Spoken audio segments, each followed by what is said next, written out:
কখনো ডিমের বড়ার ঝোল রান্না করে খেয়েছেন? এইটা আমার মা খুব ভালো রান্না করে, আমি তার কাছ থেকে শিখেছি, তাই আজকে এই রান্নাটি শেয়ার করছি আপনাদের কাছে। প্রথমে আমি কতগুলো আলু নিয়ে নিয়েছি, আলুর সাথে লবণ আর মরিচ ডলে তারপর আলুগুলো মিক্স করে নিয়েছি।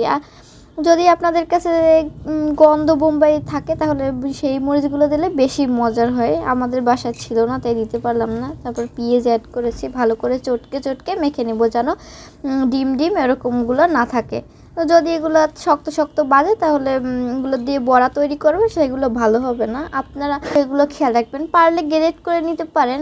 আমি এর ভিতরে 2টা ডিম অ্যাড করে নিয়ে মিহি করে নিচ্ছি। এখন লাল লাল করে বড়াগুলো ভেজে নেব। আপনারা কি কখনো এরকম করে খেয়েছেন? যদি খেয়ে থাকেন অবশ্যই কমেন্ট করে জানাবেন। আমি একদম লাল লাল করে ভাজবো, দেখুন একটু লাগেনি।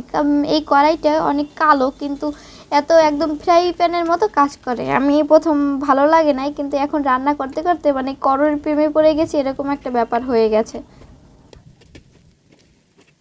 আমরা কিন্তু নতুন নতুন রেসিপি খেতে অনেকেই পছন্দ করি, তাই একঘেয়েমি ডিম যারা খেতে পছন্দ করে না তারা কিন্তু এভাবে রান্না করে খেতে পারেন, আর খেয়ে আমাকে জানাতে পারেন। যদি আপনারা কমেন্ট করে জানান তাহলে কিন্তু আমি সত্যি অনেক খুশি হব যে আমার একটি রেসিপি দেখে আমার মায়ের পছন্দের রান্না একজনের রান্না করে দিল, সেটা আমার অনেক ভালো লাগবে। আমি তেল দিয়ে দিয়েছি কড়াইতে, তারপরে পেঁয়াজ রসুন আর বেশি করে কাঁচামরিচ দিয়ে তারপর ব্লেন্ড করে নিয়েছিলাম, সেটা তেলের একদম ভালো করে ভেজে নেব। প্রথমে ভাজা হয়ে গেলে একে একে দিয়ে দেব হলুদ গুঁড়ো।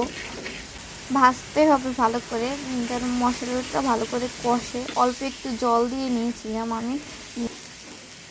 তারপর দিয়ে দিলাম জিরে বাটা, আদা বাটা, লবণ, একটু জল দিয়ে ভালো করে কষে নেব। কষতে কষতে যখন একদম গন্ধটা চলে যাবে, পেঁয়াজ রসুনের গন্ধটা একদম চলে যাবে, তখন দারচিনি, এলাচি, লবঙ্গ, আমি কয়টা এলাচি একদম ফাটিয়ে নিয়েছি সেগুলো দিয়ে দিলাম। যখন দেখব কষাতে কষাতে পরে তেল ভেসে উঠেছে তখন বুঝতে হবে যে কষানো হয়ে গেছে। তারপরে এই পর্যায়ে পরিমাণ মতো ঝোলের জন্য জল দিয়ে দেব। ঝোলটা যে ফুটে উঠবে তখন বড়াগুলো দিয়ে দেব। মায়ের হাতের এই রান্নাটি অসম্ভব মজার খেতে লাগে। আপনারা যদি কেউ রান্না করে খেয়ে আমাকে বলেন যে কেমন লেগেছে তাহলে আমি অসম্ভব খুশি হব। আর ভিডিওটা যদি ভালো লেগে থাকে লাইক কমেন্ট শেয়ার করতে ভুলবেন না। ধন্যবাদ সকলকে।